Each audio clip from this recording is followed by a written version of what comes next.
Welcome back, amiibros and amigos, to my channel. Today we have a brand new Nintendo DIY. Today we'll be making Hammer Bros from Paper Mario, the Origami King. Let me know in the comments below what character I should make next. All prints and materials will also be down below in the description. If you happen to make this Nintendo DIY or any Nintendo DIY, please share it with me on Twitter, Instagram, or Facebook. Check out all the other Nintendo DIYs you can make in my channel, including all the other characters from Paper Mario that you can make. Again, all printouts are free. I did use all the shapes on the printout. However, I did transfer a few shapes onto cardstock because I thought it would be a lot better. Of course, this Nintendo DIY is totally up to you. Go ahead and customize it whichever way you want. I do want to reiterate that this is not true origami. Of course, this is a paper craft. We are including glue and scissors into this tutorial. A lot of shapes on the printout will need you to fold them in half. This is definitely one of the most intricate origami tutorials that we have so far, so please take your time. Feel free to pause the video if needed, and let's get started. This piece is his entire body. After you fold that in half, it's time to fold the triangles on the side. Rule of thumb for this entire video is whatever you do to one side, you have to do to the other.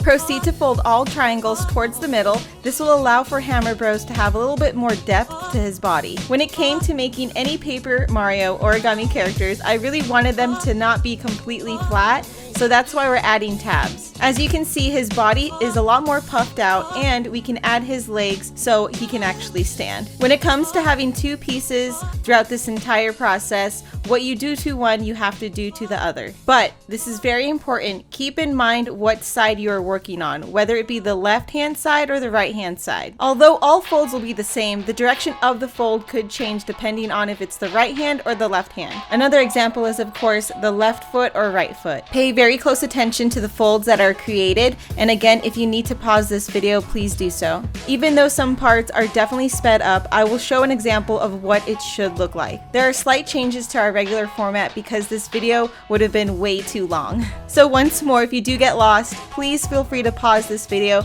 I promise that there is a slow portion where it shows an example of what it should look like. Once you have all the small details, which is the creases in the foot, it's time to add the slope that is closest to the toes. Luckily for us, we don't need to pay attention to whether it's the right foot or left foot. In order to make the slope that's closest to the toes, you'll need to concave the front by using your finger and pressing in. I find it really helpful to use my fingernail just because it can get into that small crevice. Don't forget to repeat this process with the other foot pattern. When it comes to making Hammer Bros, I found it easier to just work from the bottom up, so we'll be working on the trim for the boots. All you'll need to do for both pieces is fold it in half hot dog style and then fold it in half hamburger style. We'll be using the collars to connect the foot to the body. Pay very close attention to how and where I place the glue. You want to make sure that you don't get glue onto any other piece. For today's Nintendo DIY, I'll be using Elmer's glue. I find it to be the most versatile. I would not recommend using super glue, it'll bleed through the paper. Make sure to not place glue at the top of the collar. You want to leave enough of a space and gap so that we can slide the body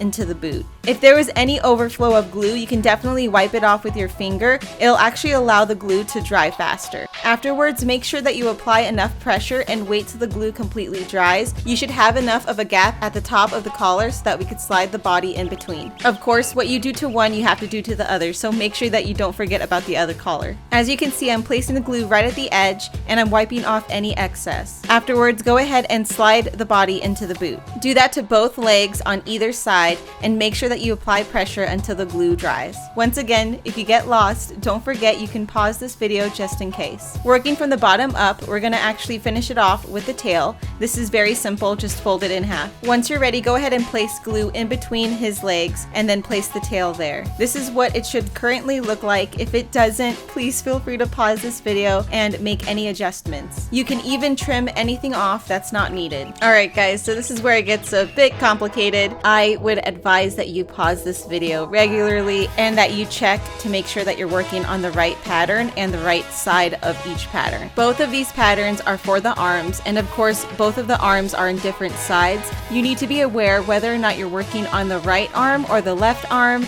You want to make sure that the arms are pointing in the right direction and that the folds are doing the same. So again, I've left a reference picture right on top, but feel free to download any other reference pictures if needed. For both the left and right arm,